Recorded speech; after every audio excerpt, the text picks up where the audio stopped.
Hello guys. Today in my midweek chick chat, I decided to just share an article with you that I just read in Psychology Today. It's called a little title "Learning to Understand Each Other," and this article hit home for me because I recently had a sad exchange with someone that I cared, and I saw firsthand how difficult it can be to bridge gaps between people's views. I think that there was a lot of defensiveness going on, a lot of cognitive dissonance, and unwillingness to accept the facts or the stuff that were going on because it will contradict their views and the things that they were so adamant about. So I think that experience has happened to many in this day and age. And so I just wanted to share this article, which I thought was very interesting and shares like key suggestions on how to do better at communicating with people, bridging the gap, and to create better communication channels. Anyway, so here it goes. So I wanted to discuss some of the points in this article. I'm gonna link it in the down the video. So it starts with the key points saying that ignoring information that challenges our beliefs creates barriers to understanding different perspectives, which is true. And I think that we can all be guilty of it at some point in our lives. And I think that when we ignore information, we're trying to protect these ideas that we are telling ourselves, these storylines that we told ourselves, that becomes kind of our identity when it shouldn't be.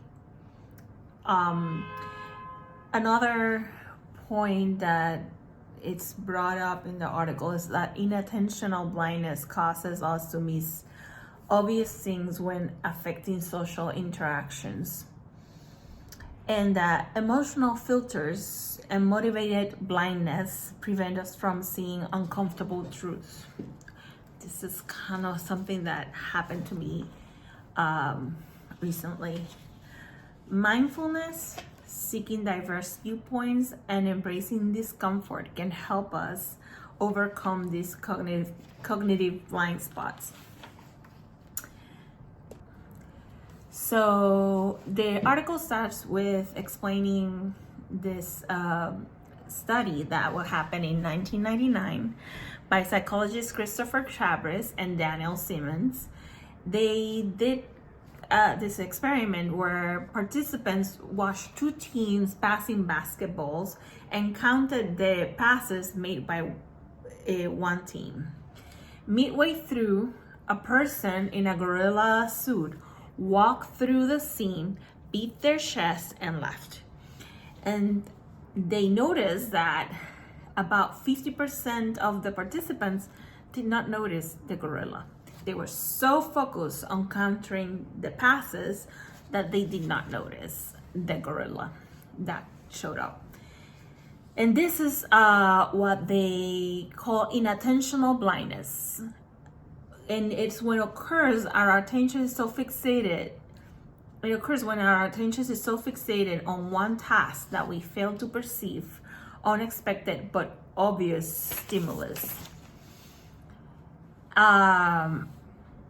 So then they go into the main barriers to understanding each other, and one of them is selective attention. Just as participants ever focus on the passing of the balls and miss the gorilla, we can too sometimes be so focused on one thing that things passes and we do not pay attention.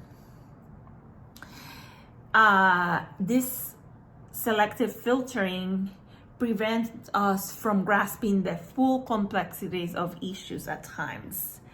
And we stay so focused on one part of the argument, and we don't want to see the other side. That happens a lot in our interactions, right?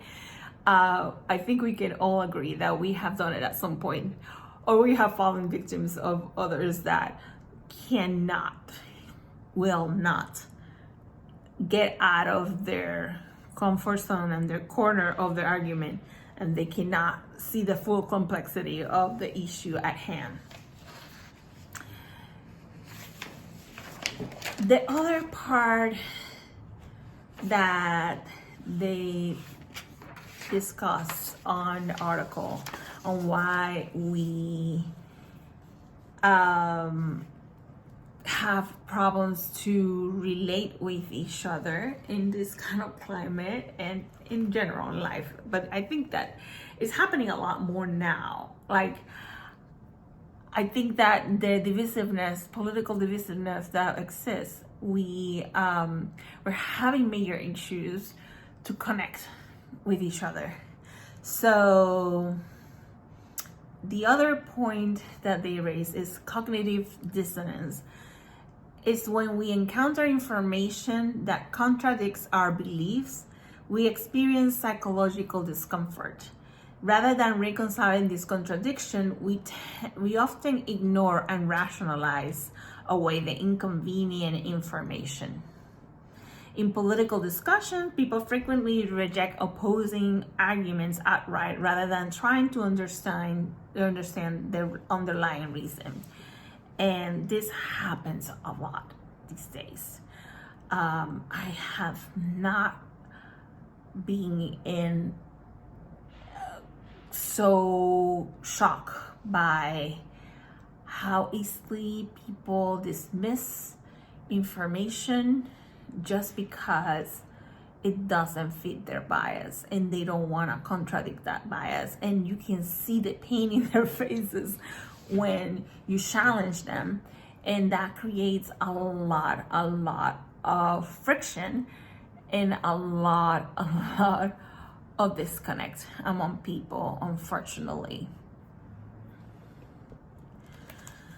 So the other point that they discuss in the article is that motivated blindness. We sometimes ignore ethical lapses, injustices, or inconvenient facts because acknowledging them will create personal or professional conflict. So, do I need to explain this one? I think it goes hand to hand with the cognitive dissonance. When we have decided that one person or a leader or a group is in the right, we tend to overlook any flaw, any information that contradicts that, because we just cannot marry the two together, and it's hard for us to conceive that we are supporting or accepting things that normally we wouldn't. So another factor that affects our interactions is emotional filters. Our emotions dramatically shape the way we see and interpret interactions. When defensive, we might perceive neutral feedback as criticism. When angry, we assume the worst about other people's intentions. These emotional filters are especially powerful during conflict. Research shows that during arguments, we often misinterpret neutral expressions on other people's faces as hostile, creating a self-reinforcing cycle where perceived hostility increases actual hostility on both sides. Additionally, we fall prey to the illusion of transparency, mistakenly believing our thoughts and feelings are more obvious to others than they really are. When someone misunderstands us, we might assume they were willfully ignorant rather than recognizing we haven't communicated clearly.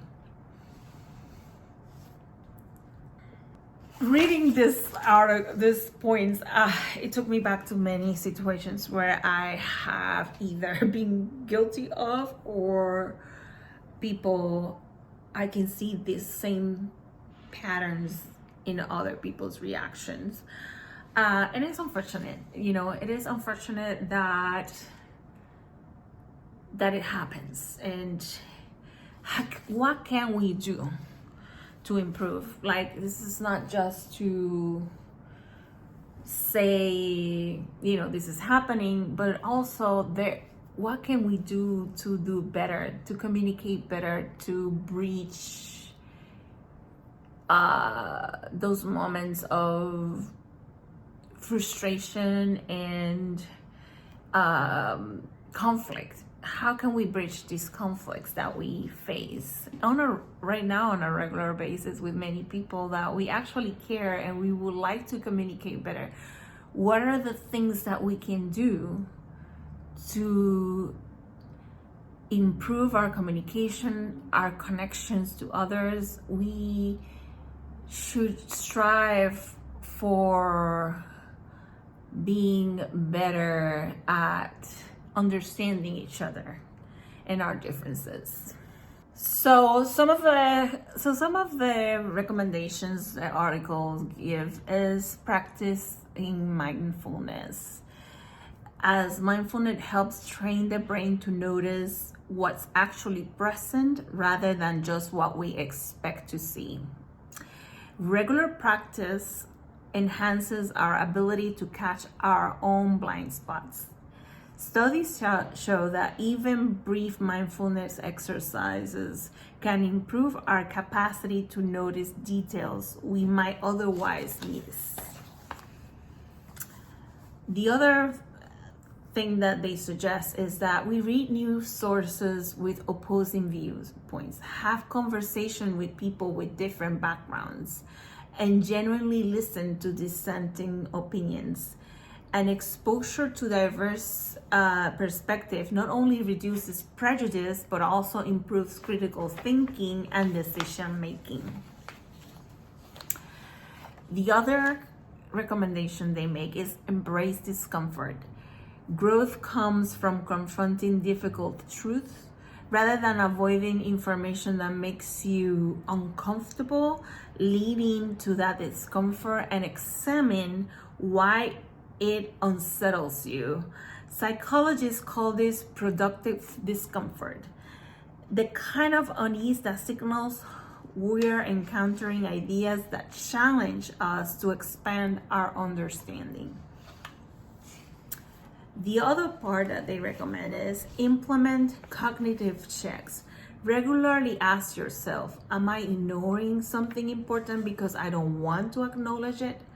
What evidence will change my mind about this belief? Organizations that implement formal advocate roles in decision-making processes find they make better decisions by intentionally challenging their assumptions. It's kind of interesting, right? As our society becomes increasingly polarized, our ability to see beyond our own perspective become not just personally beneficial, but socially crucial. The psychological distance between different groups grows not primarily because of genuine disagreements, but because we fail to accurately perceive and understand each other's actual positions and concern. And I think that is actually true. I have been in discussions where people are like so up on the fence or like ready to go that they are not realizing that I am actually agreeing with them, but they just want to argue. Or our differences are not that big, but they just like already hyped up and ready to go against whatever you have to say. It's kind of sad. But I think I found this article pretty beneficial, and it made me think a lot as I have had to handle very uncomfortable situations. And I noticed how hard some people have it to empathize and to with others, just because empathizing with others challenges their views, and they can't and they cannot and they will not accept to empathize, because that will cost their worldview. And you know, I hope that we do better, and that we, moving forward, we can try to bridge gaps and try to understand each other. It is so important and so crucial in our society. I agree with this article. I'm gonna share the link so that you can read, and I hope you can get something out of it and helps you do better and be a better human. That's what we want. We want to be better every day, and that's why I like to read and I like to look at these articles. I love psychology, but yeah, I love to read all this stuff. So because that's my goal. My goal is to be better human today than I was yesterday. So anyway, that was the little chit chat for tonight, my midweek chit chat.